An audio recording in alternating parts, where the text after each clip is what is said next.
e uma mutação, né? uma transformação de sentido, de significado brutal sobre essa palavra nacionalismo. Eu acho que são esses os 3 eixos da análise que eu pretendo fazer. Tá?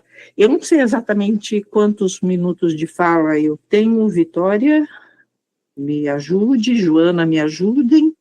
A Joana, na verdade, que vai saber dizer. A gente pensou em 1 hora. Uma hora. Tá. Então, por favor, comece a contar a minha hora agora. E, tipo assim, quando você achar que tem que parar, me avisa, Joana, porque o raciocínio...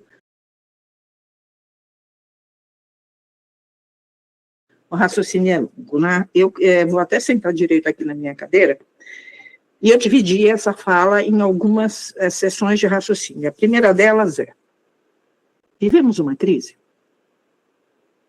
Se vivemos uma crise, o que é que nós estamos chamando de crise? Aí eu fiz aqui uns bisulários para não me perder também no raciocínio, né? O que é uma crise? Eu tenho a impressão de que nenhum de nós, se usar a nossa capacidade racional, vai deixar de entender que nós estamos vivendo um momento dramático da história mundial, basicamente da história ocidental, porque nós pertencemos ao Ocidente, né? Embora tenhamos a ideia de nos colocar no eixo pós-colonial, no eixo sul-sul, mas nós fazemos parte da tradição ocidental por problema da colonização, que trouxe, né, nas caravelas instituições, linguagem, cultura que acabaram sedimentando a formação nacional brasileira. Mas para nós, observar os jornais, acompanhar os noticiários, é impossível a gente não entender uma noção de crise. Aliás, os analistas estão falando o tempo inteiro disso.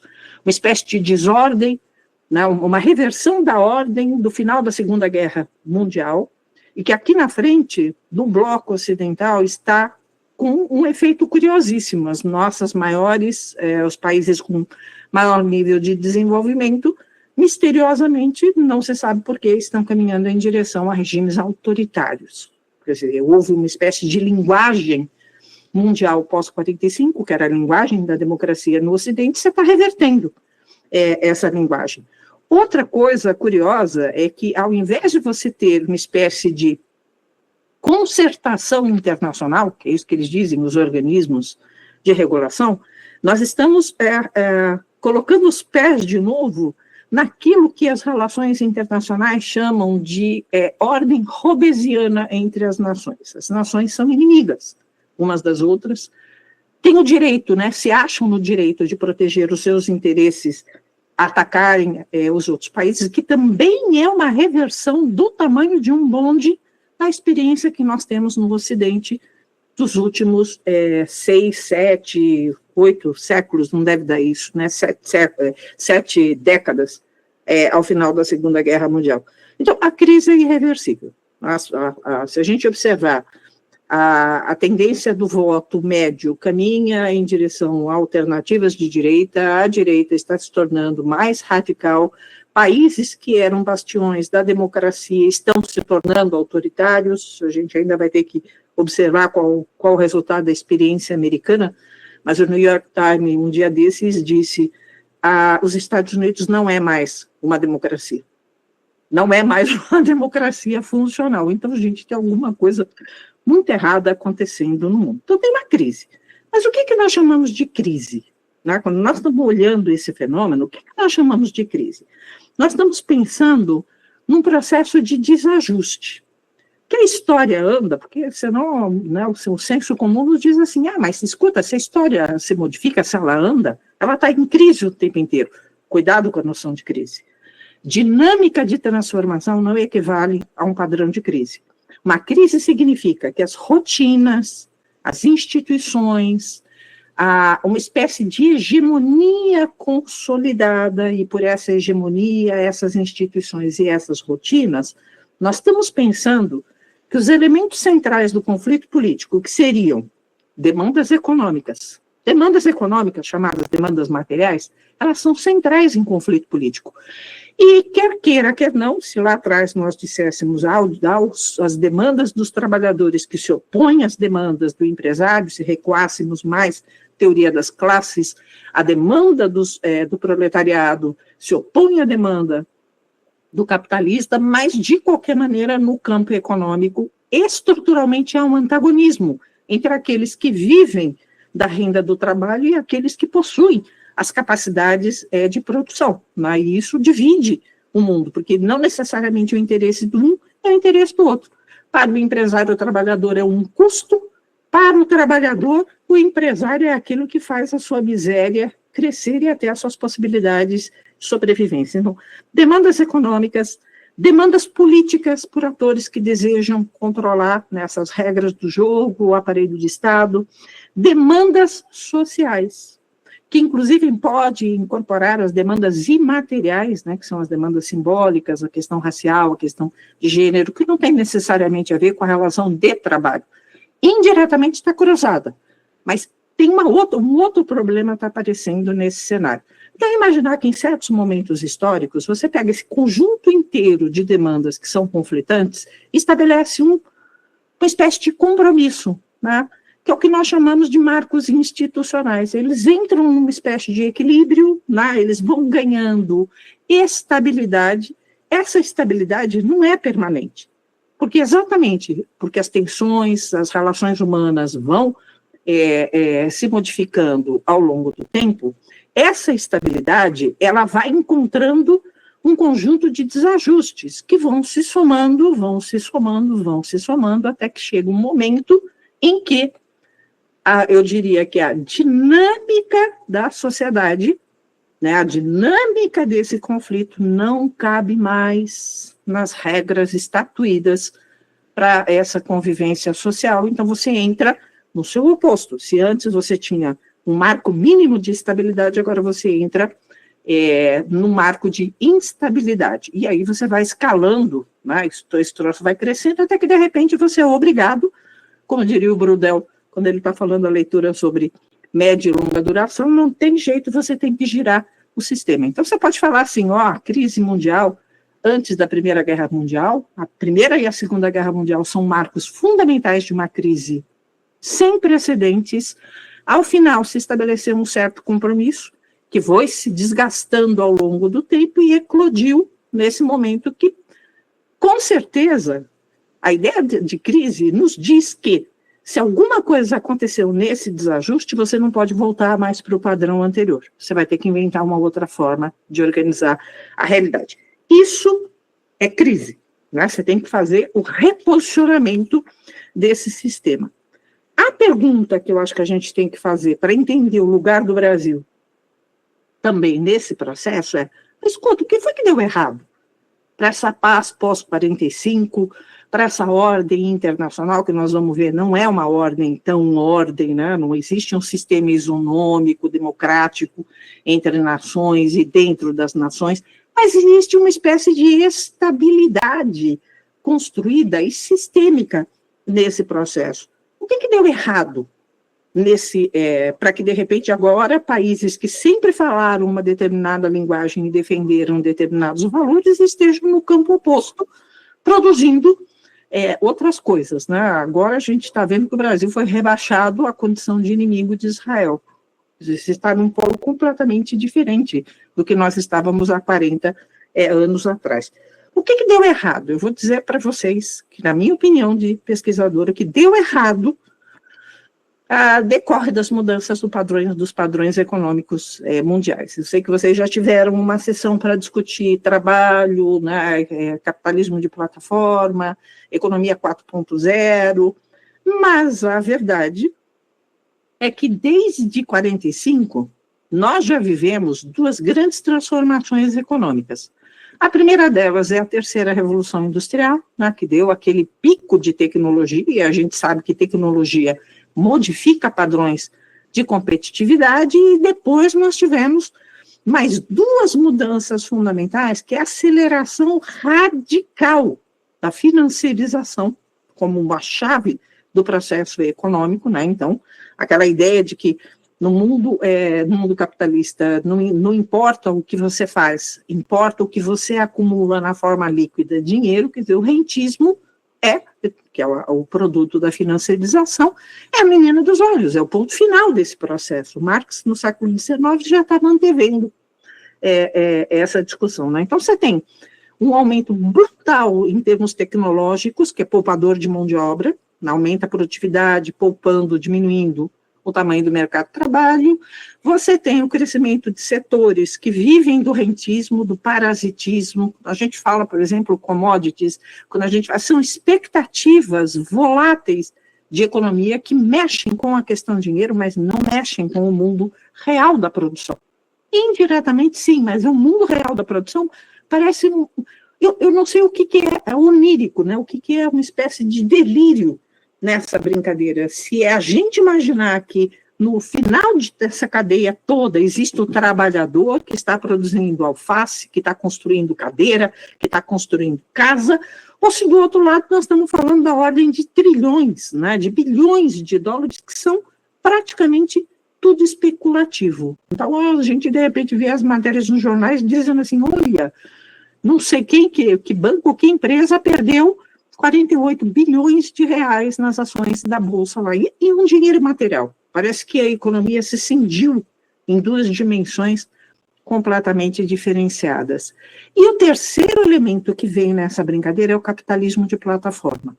Eu brinco com os meus alunos que capitalismo de plataforma, na minha época de graduação, tinha um exemplo maravilhoso, que era o gato, que ia nas regiões mais pobres, pegava o trabalhador, colocava dentro, né, o grupo trabalhador colocava dentro de um ônibus, dentro de alguma coisa, levava para os canaviais, levava para os lugares, e nesse processo de trasladar a mão de obra de um lado para a realização do trabalho do outro, ficava com a massa mais significativa desse recurso. Se a gente olhar para a plataforma, é exatamente isso.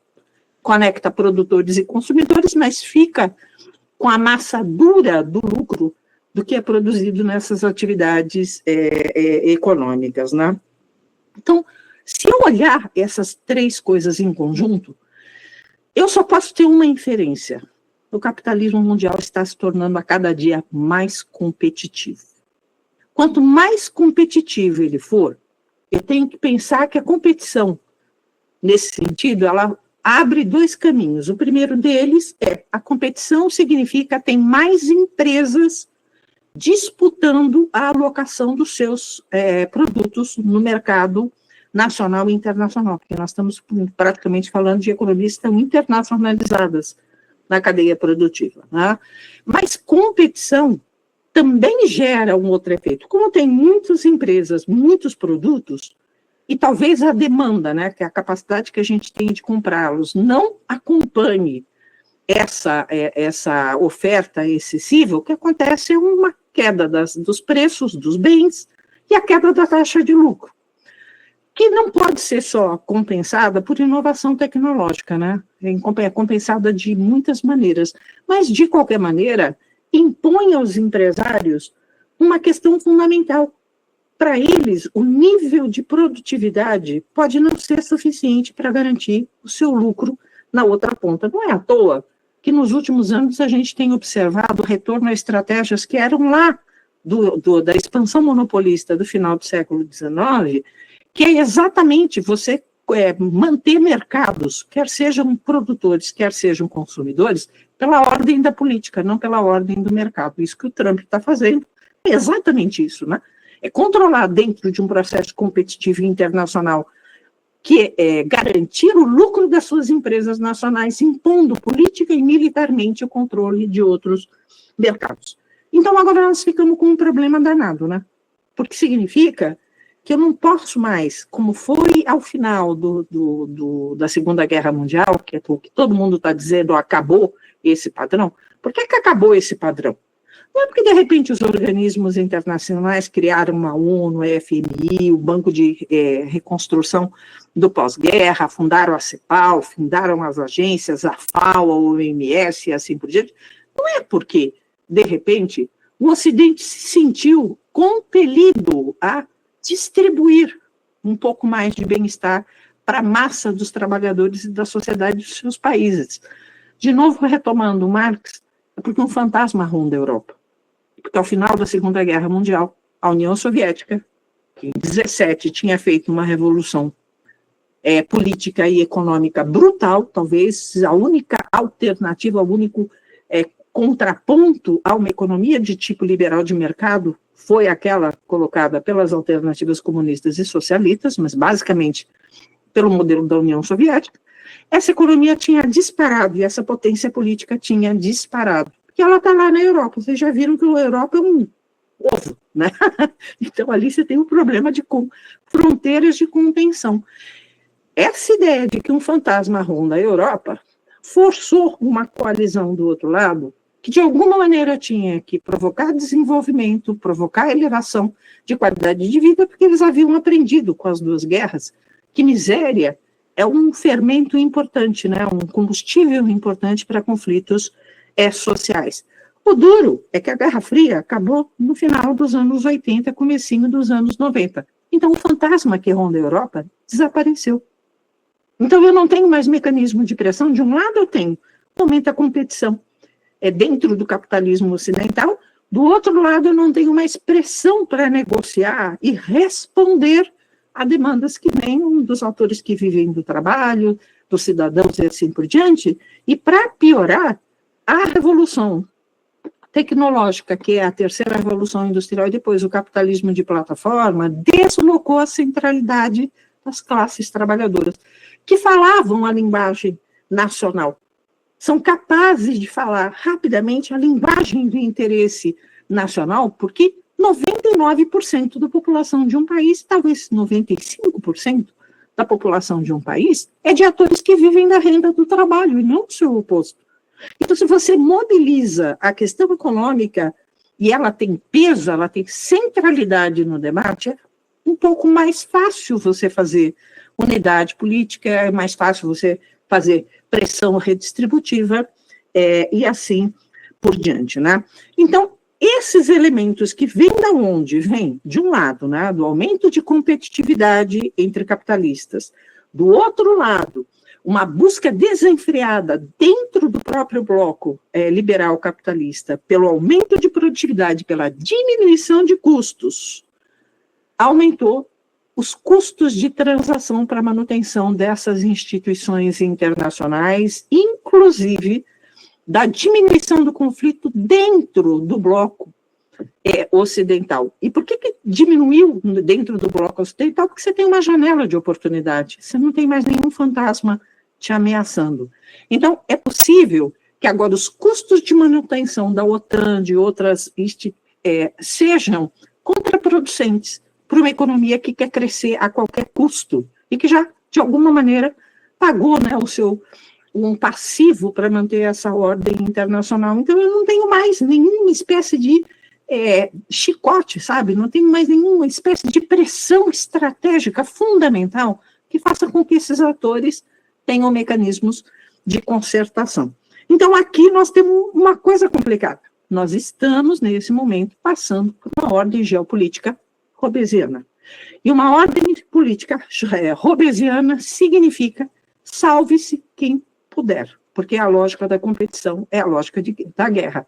Não é à toa que Hobbes é o autor que ficou famoso pela expressão, né, da guerra de todos contra todos. Os indivíduos, e aí vocês podem imaginar que indivíduos, estados nacionais, blocos regionais, se comportam a partir da resolução dos seus interesses a qualquer custo. Então, entre o meu interesse e o seu, jogo de soma zero. Se eu tiver que te matar para ficar com aquilo que me interessa, aquilo que eu desejo ter, eu farei. Isso é a expectativa de uma guerra de todos contra todos. É por isso que a gente, quando olha para esse cenário internacional, começa a perceber esse grau de belicosidade que, inclusive, vai acentuar uma coisa que parecia que já era um passado da experiência ocidental, que é o colonialismo de tipo mercantil. Naquela época era comércio, mas agora vocês vejam, também é comércio.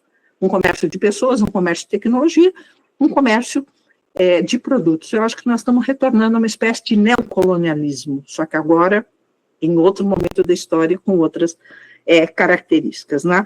Então, desse lado, dessa lógica robesiana, ela tem alguns instrumentos, ela implica em certas consequências do que nós estamos vivendo no período recente.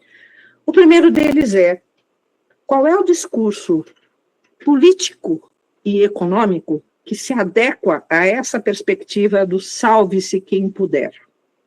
Redução de concertação, perda de capacidade de observação de futuro e construção de projetos coletivos, perda de regulações internas entre disfunções, entre acumulação privada e bem-estar social. A gente sabe que isso tem nome, chama-se neoliberalismo.